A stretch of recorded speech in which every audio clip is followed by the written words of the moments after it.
안녕하세요. 하미교회 손호열입니다. 오늘은 참 행복한 날입니다. 예수님이 오신 날, 세상 모든 사람에게 은혜와 복을 주기 위해 오신 분을 찬양하며 그분 앞에 예배하는 시간이 되길 바랍니다. 오늘 성경 말씀은 누가복음 2장 8절로 14절입니다. 그 지역에서 목자들이 밤에 들에서 지내며 그들의 양떼를 지키고 있었다.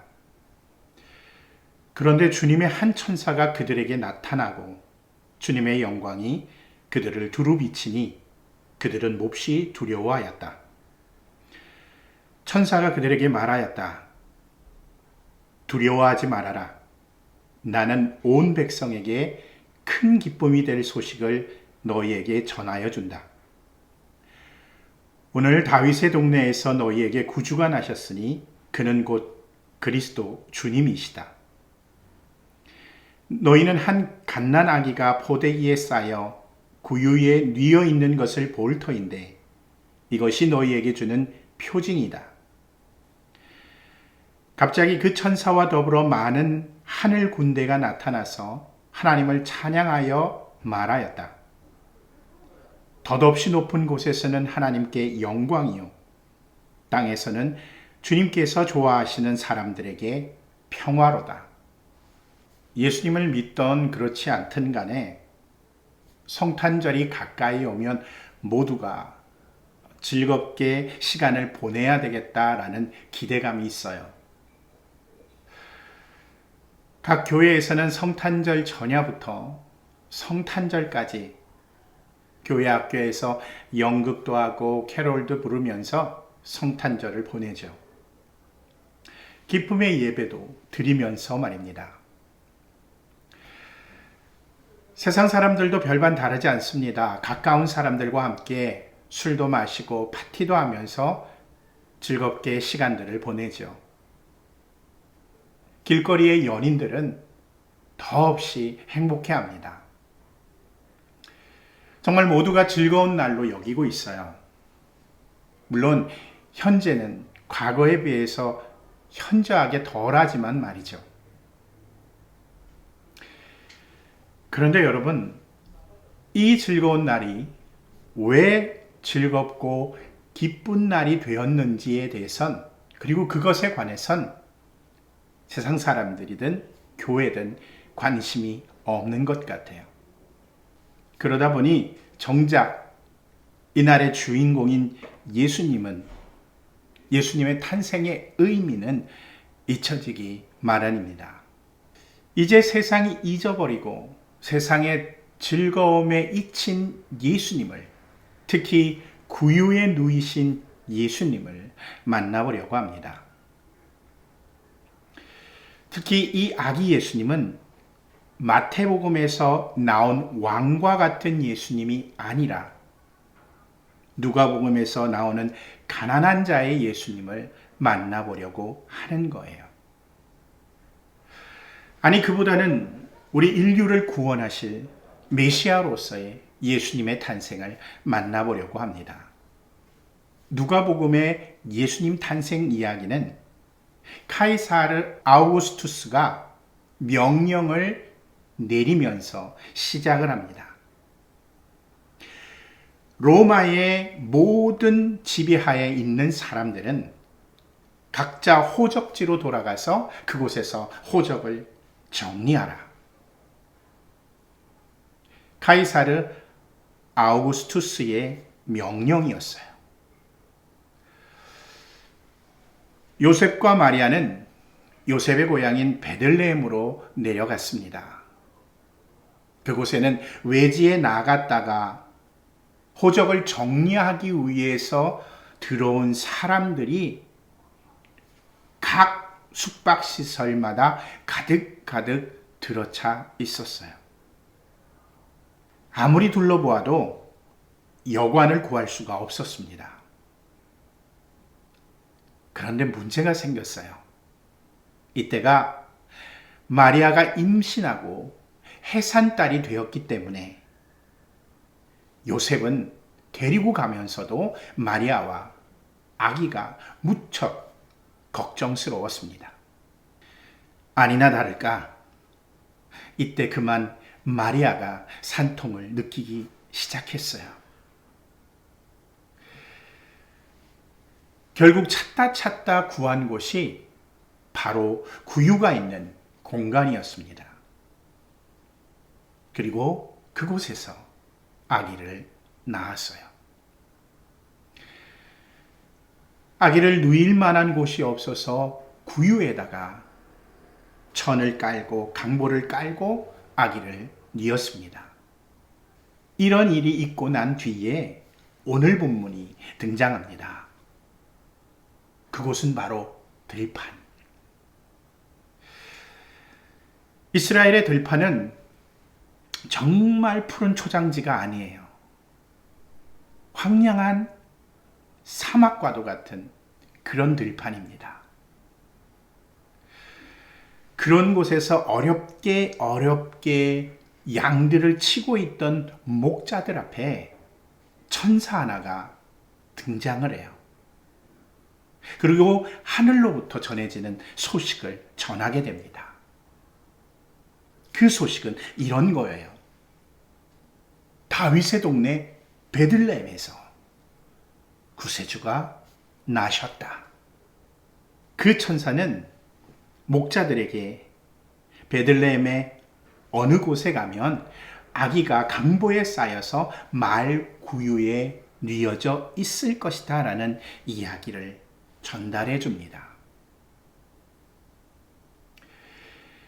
천사는 이 아름다운 소식을 전하고 하늘로 올라가면서 계속 찬양과 경배를 올리게 되죠.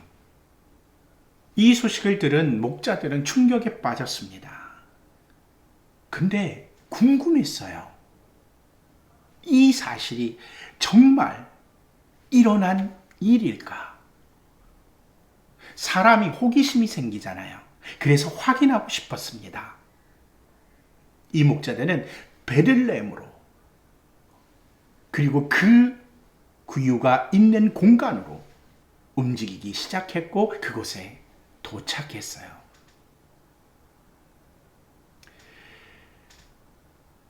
그들은 그곳에서 정말 구유에 누인 아기 예수님을 만날 수 있게 됩니다.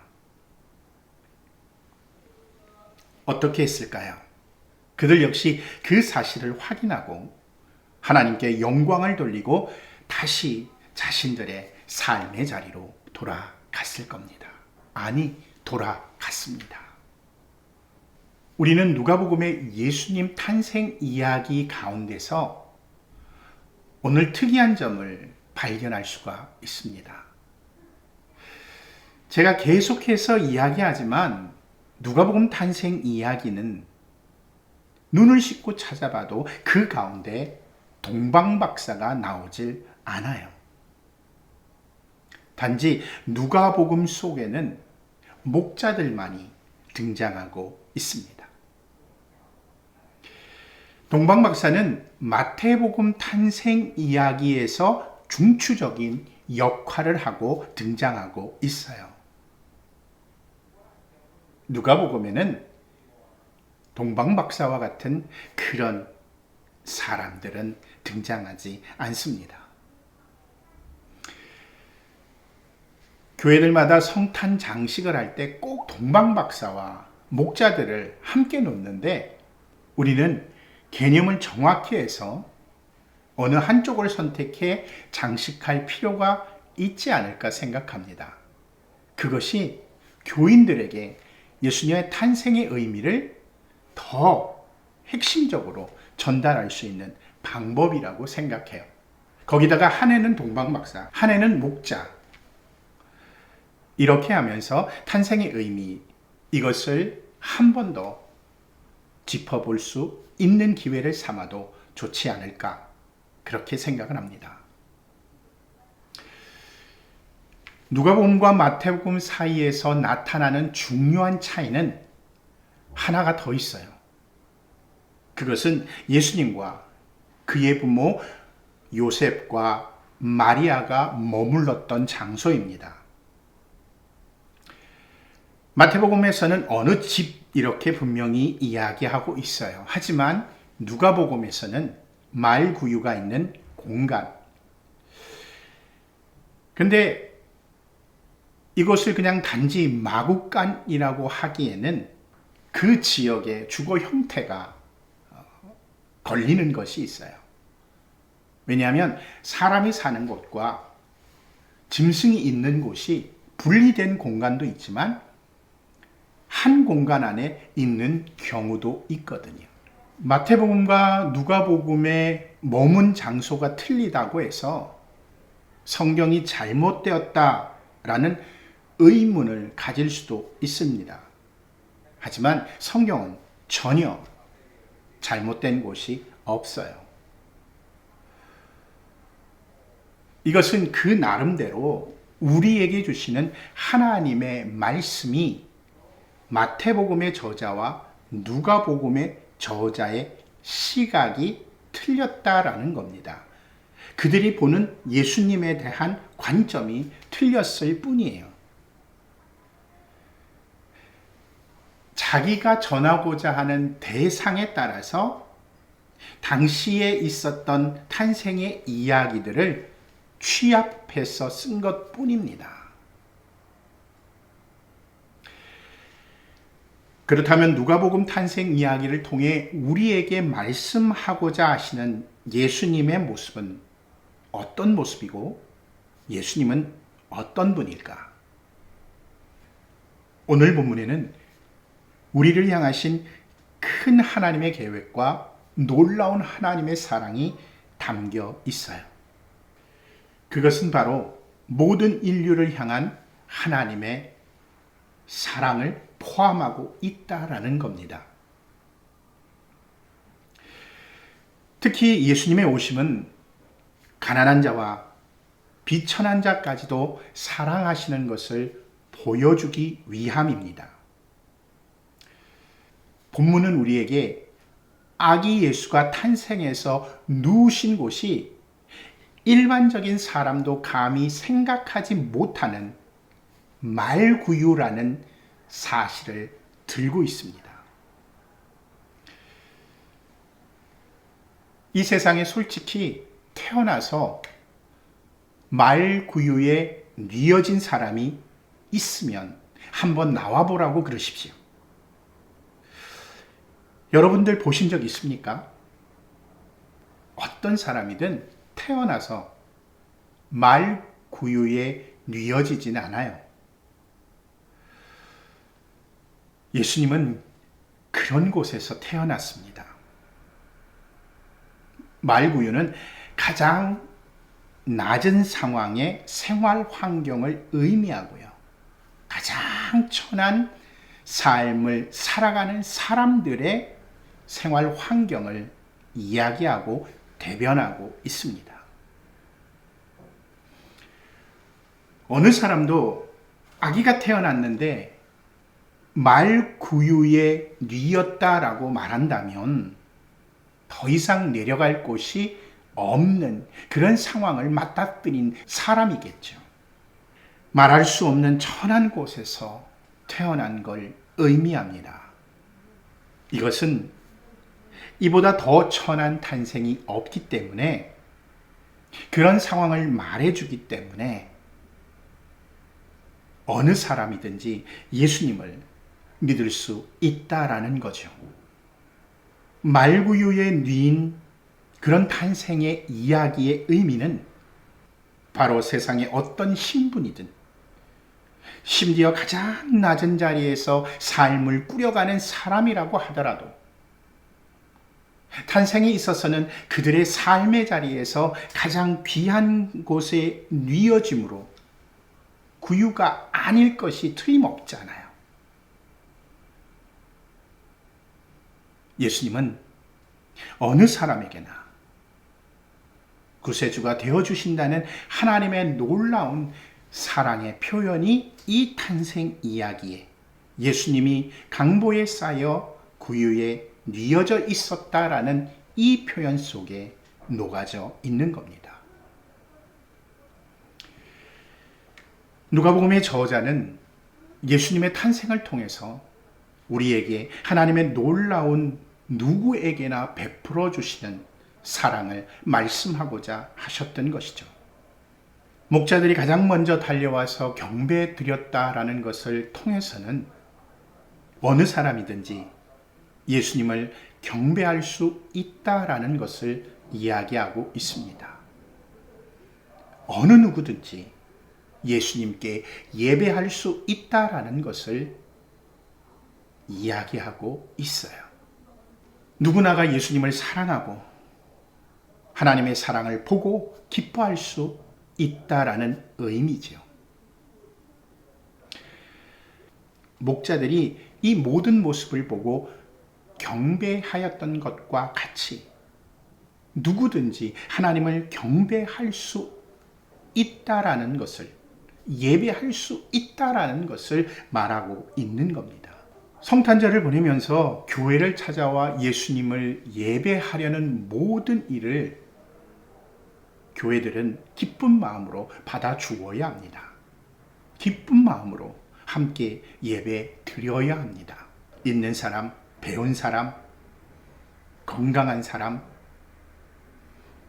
안면이 있는 사람만 예배를 드리는 것이 아니라 정말 없는 사람, 사회에서조차 꺼리는 사람, 어떤 배움도 없는 사람, 1년 내내 교회 나오지 않다가 성탄절에만 나오는 사람, 이런 사람들 모두 예수님의 탄생을 기뻐하고 예배드리고자 원한다면 교회에서 받아들이고 함께 기쁜 마음으로 예배를 드려야 할 것입니다. 심지어 타 종교의 사람들이 와서 예배드린다고 한다면 그들도 받아들이고 예배할 수 있도록 해야 합니다. 예수님은 그들에게도 메시아가 되길 원하시기 때문이죠. 사랑하는 여러분, 구유에 나신 예수님은 이렇듯 누구나 다 하나님이 사랑하고 있다는 것을 보여주기 위해 구유에 뉘어졌습니다. 누구든 그분을 찬송하고 예배하라고 당시에 가장 낮은 직분의 목자들이 경배하도록 했습니다. 사랑하는 여러분, 만약 잘 사는 사람들만이, 그리고 높은 권력을 가진 사람들만이, 다양한 지식과 학식을 가진 사람들만이 예수님을 믿고 경배할 수 있다면 솔직히 우리 중에 몇 퍼센트나 그분을 믿을 수 있을까요? 누가 그분을 경배하고 예배할 수 있을까? 사랑하는 여러분, 지금 이 시간에도 예수님은 가난한 자도, 무식한 자도, 못생긴 자도, 천한 사람들도 1년에 한 번씩 교회의 성탄절에 나오는 사람도, 다른 종교를 믿고 있는 사람도 예수님을 믿으라고 구유에서 여전히 오늘도 바로 이 시간 탄생하고 있다는 걸 믿는 저와 여러분들이 되길 바랍니다. 특히 올 성탄절에는 진정으로 모든 이의 구세주가 되시는 예수님을 통해 흩어진 마음으로, 나뉘어진 진영으로, 나누어진 정치 색깔로 서로 갈등하고 있는 우리가 하나 되어 함께 경배하는, 예배하는 그런 시간이 되길 간절히 바라고 소원합니다. 예수님은 구유에 나신 것을 아마 이런 모습을 보시며 기뻐하실 것입니다. 우리 함께 기도하겠습니다. 모든 일을 위해 구유에 누우셨던 예수님의 의미를 기억하고 생각하게 하옵소서. 모든 이들이 함께 찬양하며 경배하는 한 주 연말 되게 하옵소서. 기도하겠습니다.